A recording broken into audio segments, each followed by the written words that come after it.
Hi friends, welcome back to the channel Shri Sahi creations.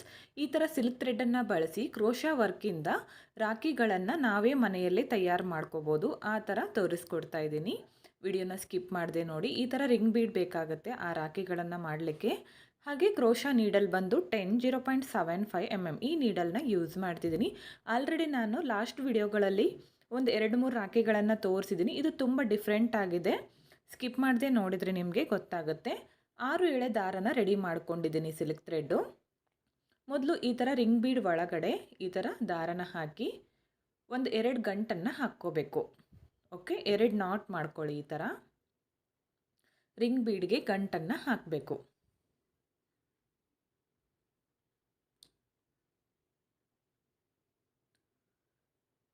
ಇವಾಗ ನೋಡಿ, crochet ಮಾಡ್ಕೊಳ್ಳುವಾಗ ಯಾವ ಥರ ಬೆರಳಿಗೆ ಥ್ರೆಡನ್ನು ಸುತ್ಕೋತೀವೋ ಆ ಥರ ಸುತ್ಕೊಳ್ಳಿ. ಈಗ ಇಲ್ಲಿ ಗಂಟು ಹಾಕಿರ್ತೀವಲ್ಲ, ಅಲ್ಲಿ ಕೆಳಗಡೆ ಗ್ಯಾಪ್ ಇರುತ್ತೆ ನೋಡಿ, ತೋರಿಸ್ತಾ ಇದ್ದೀನಿ. ಇಲ್ಲಿ ನೀಡಲ್ನ ಹಾಕಿ ಈ ದಾರನ ತರಬೇಕು ಮೇಲೆ. ಈ ದಾರನ ತಂದು ಲಾಕ್ ಮಾಡ್ಕೋಬೇಕು. ಈ ಥರ ಲಾಕ್ ಮಾಡ್ಕೊಳ್ಳಿ. ಅದಾದಮೇಲೆ ಒಂದು ಚೈನು ಇಲ್ಲಿಂದ ಸೂಜಿ ಮೇಲೆ ಒಂದು ಸಾರಿ ಥ್ರೆಡನ್ನು ಸುತ್ಕೊಳ್ಳಿ. ಸೇಮ್ ರಿಂಗ್ ಬೀಡ್ ಒಳಗಡೆ ಈ ಥರ ನೀಡಲ್ನ ಹಾಕಬೇಕು. ದಾರನ ತಂದು 2 ದಾರನ ಒಂದು ಮಾಡ್ಕೋಬೇಕು. ನೆಕ್ಸ್ಟ್ 2 ದಾರನ ಒಂದು ಮಾಡ್ಕೋಬೇಕು. ಡಬಲ್ ಕ್ರೋಶಾ ಕಂಬ ಆಗುತ್ತೆ. ಈ ಎಕ್ಸ್ಟ್ರಾ ಥ್ರೆಡ್ ಇದೆಯಲ್ಲ, ಅದನ್ನು ಹಾಗೆ ಬ್ಯಾಲೆನ್ಸ್ ಮಾಡ್ತಾನೆ ಹೋಗಬೇಕು ನಾವು ಸ್ವಲ್ಪ ಹಾಕೋವರೆಗೂ. ಈ ಎಕ್ಸ್ಟ್ರಾ ಥ್ರೆಡ್ಡು ಈ ಥರ ಬ್ಯಾಲೆನ್ಸ್ ಮಾಡ್ತಾ ಹೋಗಿ. ಮತ್ತೆ ರಿಂಗ್ ಬೀಡ್ ಒಳಗಡೆ ನೀಡಲ್ನ ಹಾಕ್ತೀನಿ. ದಾರನ ತಂದು 2 ದಾರನ ಒಂದು ಮಾಡ್ತೀನಿ. ನೆಕ್ಸ್ಟ್ 2 ದಾರನ ಒಂದು ಮಾಡ್ತೀನಿ. ಮತ್ತೆ ಒಂದು ಡಬಲ್ ಕ್ರೋಶಾ ಕಂಬ ಆಗುತ್ತೆ. ಮತ್ತೆ ಸೇಮ್ ಡಬಲ್ ಕ್ರೋಶಾ ಕಂಬಗಳು ಒಂದೇ ಸೈಜಲ್ಲಿ ಬರೋ ಥರ ಮಾಡ್ಕೊಳ್ಳಿ. ಡಿಸೈನ್ ತುಂಬಾ ನೀಟಾಗಿ ಕಾಣಿಸುತ್ತೆ. ಓಕೆ, ಒಂದು ಸ್ವಲ್ಪ ದೂರ ಮಾಡ್ಕೋಬೇಕು ನಾವು. ಅದಾದಮೇಲೆ ಈ ಥ್ರೆಡ್ಡನ್ನು ಕಟ್ ಮಾಡ್ಕೊಂಡು ಬಿಡಬೇಕು. ಸ್ವಲ್ಪ ಮಾಡ್ಕೊಳ್ಳಿ. ಅದಾದಮೇಲೆ ಥ್ರೆಡ್ಡನ್ನು ಕಟ್ ಮಾಡ್ಕೊಳ್ಳಿ. ಈ ಥರ ಡಬಲ್ ಕ್ರೋಶಾ ಕಂಬಗಳನ್ನು ಮಾಡ್ಕೋಬೇಕು. ನೋಡಿ, ಒಂದಿಷ್ಟು ಮಾಡ್ಕೊಂಡಿದ್ದೀನಿ ಡಬಲ್ ಕ್ರೋಶಾ ಕಂಬ. ಇವಾಗ ನಾನು ಈ ಎಕ್ಸ್ಟ್ರಾ ಥ್ರೆಡ್ ಇದೆಯಲ್ಲ, ಇದನ್ನು ಕಟ್ ಮಾಡ್ಕೊಂಡ್ಬಿಡ್ತೀನಿ. ಈ ಥರ ಮಾಡಿಕೊಂಡ್ರೆ ಯಾವುದೇ ಥರದ ಗಮ್ ಹಚ್ಚೋ ಅವಶ್ಯಕತೆ ಕೂಡ ನೀವು ಇರೋದಿಲ್ಲ. ಈ ಥರ ಮಾಡಿಕೊಂಡ್ರೆ ಸಾಕು, ಅದು ಬಿಚ್ಕೊಳ್ಳೋದಿಲ್ಲ. ಮತ್ತು ಇವಾಗ ಡಬಲ್ ಕ್ರೋಶಾ ಕಂಬನ ಕಂಟಿನ್ಯೂ ಮಾಡ್ಕೋಬೇಕು. ಹೊರಗಡೆ ಹೋಗಿ ಥರ ಅವಶ್ಯಕತೆ ಇಲ್ಲ ಫ್ರೆಂಡ್ಸ್. ನೀವೇ ಕೈಯಾರೆ ನಿಮ್ಮ ಹತ್ರ ಇರೋ ಬೀಡ್ಸ್ ಹಾಗೆ ಸಿಲ್ಕ್ ಥ್ರೆಡ್ಡಿಂದ ನಿಮ್ಮ ಕೈಯಾರೆ ನೀವೇ ರಾಖಿಗಳನ್ನು ತಯಾರು ಮಾಡ್ಕೋಬೋದು. ಹಾಗೆ ಕಸ್ಟಮರ್ಗಳಿಗೂ ಕೂಡ ನೀವು ಜಾಸ್ತಿ ಕ್ವಾಂಟಿಟಿಯಲ್ಲಿ ಮಾಡಿ ಸೇಲ್ ಕೂಡ ಮಾಡ್ಕೋಬೋದು. ನೋಡಿ, ಪೂರ್ತಿಯಾಗಿ ನಾನು ಡಬಲ್ ಕ್ರೋಶಾ ಕಂಬಗಳನ್ನು ಮಾಡ್ಕೊಂಡಿದ್ದೀನಿ.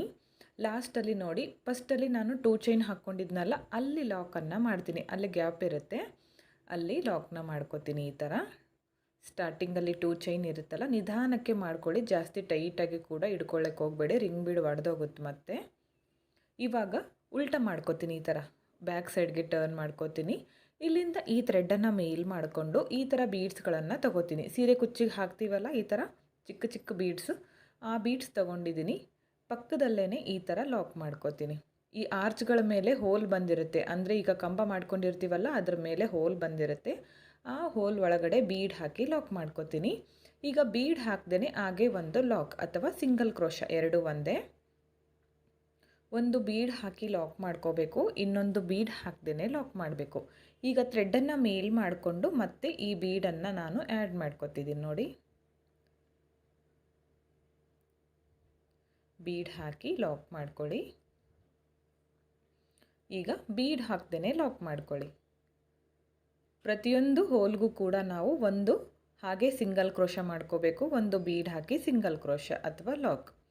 ಈಗ ಥ್ರೆಡ್ಡನ್ನು ಮೇಲ್ ಮಾಡಿಕೊಂಡು ಮತ್ತೆ ಬೀಡನ್ನು ಆ್ಯಡ್ ಮಾಡ್ಕೋತೀನಿ. ಇಲ್ಲಿ ಇದೇ ಥರ ಬೀಡ್ಸ್ಗಳಂತೇನಿಲ್ಲ ಫ್ರೆಂಡ್ಸ್. ನೀವು ವೈಟ್ ಬೀಡ್ ಯೂಸ್ ಮಾಡ್ಕೋಬೋದು, ಸಿಲ್ವರ್ ಕಲರ್ ಬೀಡ್ಸ್ ಯೂಸ್ ಮಾಡ್ಕೋಬೋದು. ನಿಮ್ಮ ಹತ್ರ ಇರೋ ಬೀಡ್ಸ್ಗಳಿಂದನೇ ನೀವು ಈ ಥರ ವರ್ಕನ್ನು ಮಾಡ್ಕೊಳ್ಳಿ.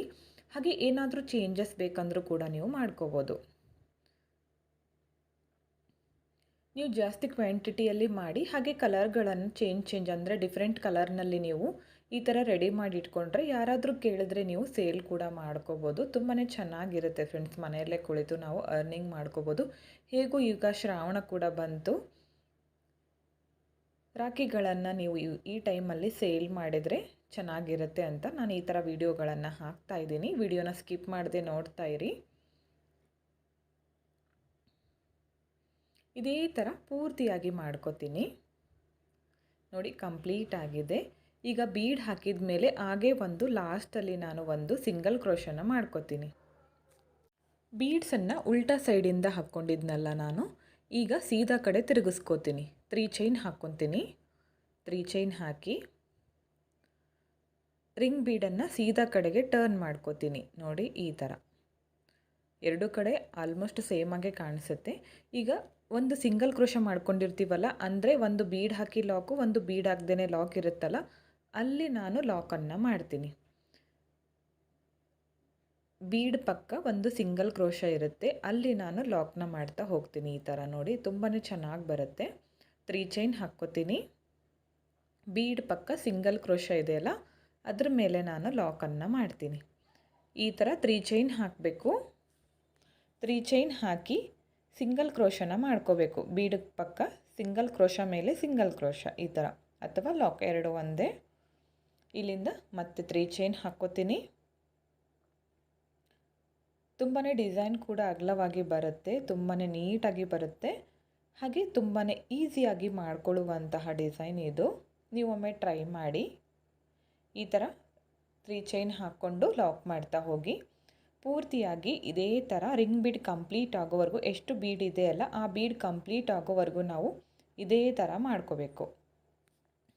ನೋಡಿ ಈ ಥರ ಕಾಣಿಸುತ್ತೆ. ಓಕೆ, ನೋಡಿ ಕಂಪ್ಲೀಟ್ ಮಾಡ್ಕೊಂಡಿದ್ದೀನಿ. ಲಾಸ್ಟಲ್ಲಿ 3 ಚೈನ್ ಹಾಕಿ ಸ್ಟಾರ್ಟ್ ಮಾಡ್ಕೊಂಡಿದ್ನಲ್ಲ, ಅಲ್ಲಿಗೆ ನಾನು ಲಾಕ್ ಮಾಡ್ಕೋತೀನಿ. ಇಲ್ಲಿ ಸ್ಟಾರ್ಟಿಂಗಲ್ಲಿ 3 ಚೈನಿಂದ ಸ್ಟಾರ್ಟ್ ಮಾಡಿದ್ನಲ್ಲ, ಅಲ್ಲಿಗೆ ಲಾಕ್ ಮಾಡ್ಕೋತೀನಿ. ಇವಾಗ ಕೈಗೆ ಕಟ್ಟಲಿಕ್ಕೆ ನಮಗೆ ಈ ಥರ ಥ್ರೆಡ್ ಬೇಕು ನೋಡಿ, ಅದನ್ನು ರೆಡಿ ಮಾಡ್ಕೊಳ್ಳೋಣ. ಇಲ್ಲಿಂದ ಇವಾಗ ನಾನು ಸ್ವಲ್ಪ ಥ್ರೆಡ್ಡನ್ನು ಮೇಲ್ ಮಾಡ್ಕೋತೀನಿ. ಸ್ವಲ್ಪ ಥ್ರೆಡ್ಡನ್ನು ಮೇಲ್ ಮಾಡಿಕೊಂಡು ಒಂದು ಬೀಡನ್ನು ಹಾಕ್ತೀನಿ. ಈಗ ಯೂಸ್ ಮಾಡ್ಕೊಂಡಿದ್ದೀನಲ್ಲ ಅದೇ ಬೀಡ್ಗಳನ್ನು ಯೂಸ್ ಮಾಡ್ತಿದ್ದೀನಿ. ಇಲ್ಲಿ ಯಾವುದೇ ಥರದ ಎಕ್ಸ್ಟ್ರಾ ಬೀಡ್ಸ್ಗಳನ್ನು ತಗೊಂಡಿಲ್ಲ. ಈ ಬೀಡ್ ಹಾಕಿ ಬೀಡನ್ನ ಲಾಕ್ ಮಾಡಿಕೊಂಡೆ. ಮತ್ತೆ ಥ್ರೆಡ್ಡನ್ನು ಮೇಲ್ ಮಾಡಿಕೊಂಡು ಮತ್ತೆ ಸೇಮ್ ಬೀಡನ್ನ ಆ್ಯಡ್ ಮಾಡ್ಕೋತೀನಿ. ಈ ಥರ ಬೀಡ್ ಹಾಕಬೇಕು, ಬೀಡನ್ನ ಲಾಕ್ ಮಾಡ್ಕೋಬೇಕು. ಕೈಗೆ ಕಟ್ಟಲಿಕ್ಕೆ ಎಕ್ಸ್ಟ್ರಾ ಥ್ರೆಡ್ ಬೇಕಲ್ಲ ನಮಗೆ, ಅದಕ್ಕೆ ನಾನು ಈ ಥರ ಬೀಡ್ಸ್ಗಳನ್ನು ಹಾಕಿ ಡಿಸೈನ್ನ ಮಾಡ್ತಿದ್ದೀನಿ. ನೀವು ಬೇಡ ಅಂದರೆ ಎಕ್ಸ್ಟ್ರಾ ಥ್ರೆಡ್ಡನ್ನು ಕೂಡ ನಾರ್ಮಲ್ ನೀಡಲ್ ಅಥವಾ ಹಾಗೆ ಕೈಯಿಂದ ಕೂಡ ನೀವು ಅದರ ಒಳಗಡೆ ಹಾಕಿ ಬೀಡ್ಸ್ಗಳನ್ನು ಆ್ಯಡ್ ಮಾಡ್ಕೋಬೋದು. ನಾನು ಡೈರೆಕ್ಟಾಗಿ ಇದೇ ಕ್ರೋಶಾದಿಂದನೇ ತೋರಿಸ್ತಾ ಇದ್ದೀನಿ. ಇಲ್ಲಿ ನಾನು 5 ಬೀಡ್ಗಳನ್ನು ಹಾಕ್ಕೋತೀನಿ. ಟೋಟಲ್ಲು 1 ಬೀಡ್ ಹಾಕ್ತೀನಿ, ಅದನ್ನು ಲಾಕ್ ಮಾಡ್ಕೋತೀನಿ, ಮತ್ತೆ 1 ಬೀಡ್ ಹಾಕ್ತೀನಿ, ಅದನ್ನು ಲಾಕ್ ಮಾಡ್ಕೋತೀನಿ. ಟೋಟಲ್ 5 ಬೀಡ್ಸ್ಗಳು.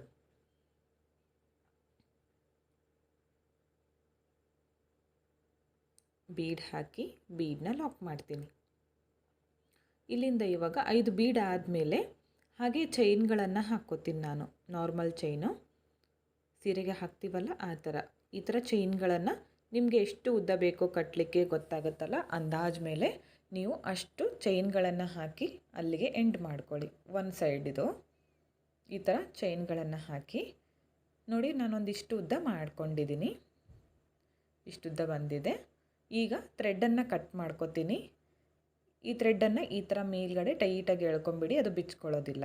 ಓಕೆ, ಇವಾಗ ನೋಡಿ 1 ಸೈಡ್ ಆಯಿತು. ಈ ಕಡೆನೂ ಕೂಡ ಅದೇ ಥರ ಮಾಡಿ ತೋರಿಸ್ತೀನಿ ನಾನು. ಟೋಟಲ್ ಇಲ್ಲಿ 14 ಬೀಡ್ಸ್ಗಳನ್ನು ಹಾಕಿದ್ದೀನಿ ನಾನು ರಿಂಗ್ ಬೀಡ್ಗೆ. ಒಂದು ಸೈಡ್ 7, ಇನ್ನೊಂದು ಸೈಡ್ 7 ಬರೋ ಥರ ಮಾಡಿಕೊಂಡು ಕರೆಕ್ಟ್ ಮಿಡಲ್ನಲ್ಲಿ ನಾನು ಈ ಥರ ನೀಡಲ್ನ ಚುಚ್ಕೋತೀನಿ. 6 ಎಳೆ ದಾರ ತಗೊಂಡಿದ್ದೀನಿ, ಅದಕ್ಕೆ ಯಾವುದೇ ರೀತಿಯಾದ ಗಂಟನ್ನು ಹಾಕಿಲ್ಲ. ಇದನ್ನು ಈ ಥರ ಹಾಕಿ ಈ ನೀಡಲ್ನಿಂದ ನಾನು ಇದನ್ನು ಮೇಲ್ಗಡೆ ತಗೋತೀನಿ. ಈ ಥರ ಮೇಲ್ಗಡೆ ತಗೊಳ್ಳಿ. ಇವಾಗ ಇದನ್ನು 1-2 ಗಂಟು ಹಾಕಿ, ನಾರ್ಮಲ್ ಗಂಟು ಹಾಕ್ತೀವಲ್ಲ ನಾಟು, ಆ ಥರ ಮಾಡ್ಕೊಳ್ಳಿ. 2 ಗಂಟನ್ನು ಹಾಕ್ತೀನಿ.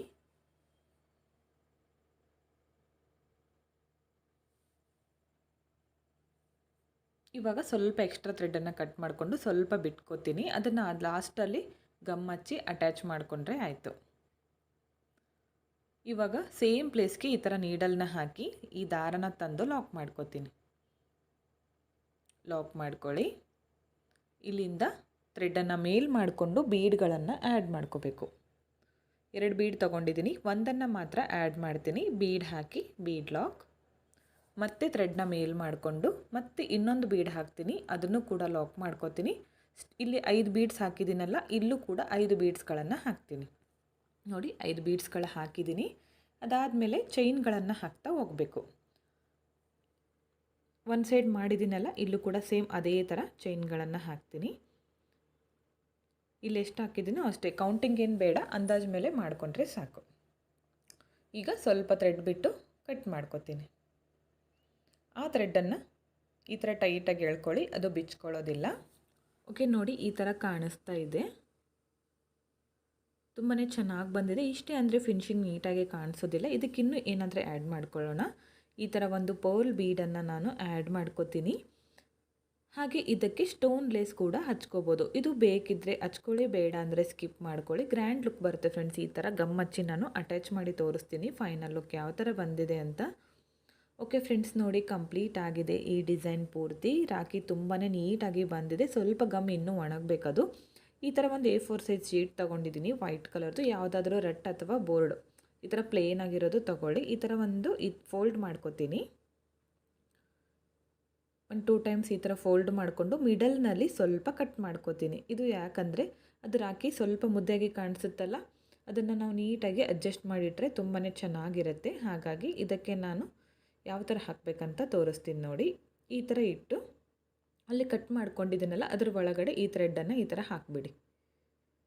ನೋಡಿ ಸೇಮ್ ಹೊರಗಡೆ ಸಿಗುತ್ತಲ್ಲ ಅದೇ ಥರ, ಅದಕ್ಕಿಂತ ಗ್ರ್ಯಾಂಡಾಗಿ ನೀವೇ ಕೈಯಾರೆ ರೆಡಿ ಮಾಡ್ಕೋಬೋದು. ಈ ಥರ ಮಾಡಿಕೊಂಡ್ರೆ ನಾನು ಲಾಸ್ಟ್ ವಿಡಿಯೋಗಳಲ್ಲಿ ಕೂಡ ತೋರಿಸಿದ್ದೀನಿ, ಒಂದು 4 ಡಿಸೈನ್ಗಳನ್ನು ತೋರಿಸಿದ್ದೀನಿ. ಅದನ್ನು ಕೂಡ ತೋರಿಸ್ತೀನಿ ನೋಡಿ. ಬೇಕು ಅಂದರೆ ನಿಮಗೆ ಡಿಸ್ಕ್ರಿಪ್ಷನ್ನಲ್ಲೇ ನಾನು ಲಿಂಕನ್ನು ಕೊಟ್ಟಿರ್ತೀನಿ. ಹಾಗೆ ಲಾಸ್ಟಲ್ಲಿ ವಿಡಿಯೋ ಪ್ಲೇ ಆಗುವಾಗ ಕೂಡ ಬರುತ್ತೆ, ಬೇಕು ಅಂದರೆ ಚೆಕ್ ಮಾಡ್ಕೊಳ್ಳಿ. ಇದಕ್ಕೆ ನಾವು ಒಂದು 40ಇಂದ 50 ರುಪೀಸ್ವರೆಗೂ ನೀವು ಚಾರ್ಜ್ ಮಾಡ್ಕೋಬೋದು ಫ್ರೆಂಡ್ಸ್. ಕಸ್ಟಮರ್ಸ್ಗಳಿಗೆ ಮಾಡಿಕೊಟ್ರೆ, ನೀವೇ ಮಾಡಿಕೊಂಡ್ರೆ ಕೂಡ ತುಂಬಾ ಚೆನ್ನಾಗಿರುತ್ತೆ ಫ್ರೆಂಡ್ಸ್. ನೀವೇ ಕೈಯಾರೆ ನಿಮ್ಮ ಅಣ್ಣ ಅಥವಾ ತಮ್ಮಂದ್ರಿಗೆ ನೀವೇ ಕೈಯಾರೆ ರಾಖಿಗಳನ್ನು ಮಾಡಿ ಕಟ್ಟಿದರೆ ಅವ್ರಿಗೂ ಕೂಡ ಖುಷಿ ಆಗುತ್ತೆ. ನೋಡಿ ಸಿಲ್ಕ್ ಥ್ರೆಡ್ಡಿಂದ ಕ್ರೋಶಾ ವರ್ಕಿಂದ ತುಂಬಾ ನೀಟಾಗಿ ಬಂದಿದ್ದಾವೆ ಪ್ರತಿಯೊಂದು ರಾಖಿಗಳು. ಈ ಡಿಸೈನ್ಗಳನ್ನೆಲ್ಲ ನಾನು ಆಲ್ರೆಡಿ ಅಪ್ಲೋಡ್ ಮಾಡಿದ್ದೀನಿ, ಬೇಕು ಅಂದರೆ ಚೆಕ್ ಮಾಡಿ. ಡಿಸ್ಕ್ರಿಪ್ಷನ್ನಲ್ಲೂ ಕೂಡ ಇದೆ. ಹಾಗೆ ಲಾಸ್ಟಲ್ಲಿ ವಿಡಿಯೋ ಪ್ಲೇ ಆಗುವಾಗೂ ಕೂಡ ಬರುತ್ತೆ. ಈ ವಿಡಿಯೋ ನಿಮಗೆ ಇಷ್ಟ ಆಯಿತು ಅನ್ಕೋತೀನಿ. ಇಷ್ಟ ಆಗಿದ್ದರೆ ಒಂದು ಲೈಕ್ ಮಾಡಿ, ಹಾಗೆ ಫ್ರೆಂಡ್ಸ್ಗಳಿಗೆ ಶೇರ್ ಮಾಡಿ. ವಿಡಿಯೋನ ನೀವು ಸಬ್ಸ್ಕ್ರೈಬ್ ಮಾಡ್ಕೊಳ್ಳದೆ ನೋಡ್ತಾ ಇದ್ದರೆ ಪ್ಲೀಸ್ ಚಾನಲ್ನ ಸಬ್ಸ್ಕ್ರೈಬ್ ಮಾಡ್ಕೊಳ್ಳಿ. ಪಕ್ಕದಲ್ಲಿರೋ ಬೆಲ್ ಐಕನ್ನ ಕ್ಲಿಕ್ ಮಾಡಿ ಆಲ್ ಅನ್ನೋ ಆಪ್ಷನ್ನ ಸೆಲೆಕ್ಟ್ ಮಾಡಿಕೊಂಡ್ರೆ ನಾನು ವಿಡಿಯೋ ಹಾಕಿದ ತಕ್ಷಣ ಮೊದಲು ನಿಮಗೆ ನೋಟಿಫಿಕೇಷನ್ ಬಂದು ತಲುಪುತ್ತೆ ಫ್ರೆಂಡ್ಸ್. ವಿಡಿಯೋನ ಸ್ಕಿಪ್ ಮಾಡದೆ ಕೊನೆವರೆಗೂ ನೋಡಿದ್ದಕ್ಕೆ thank you friends. Thank you for watching. Thank you.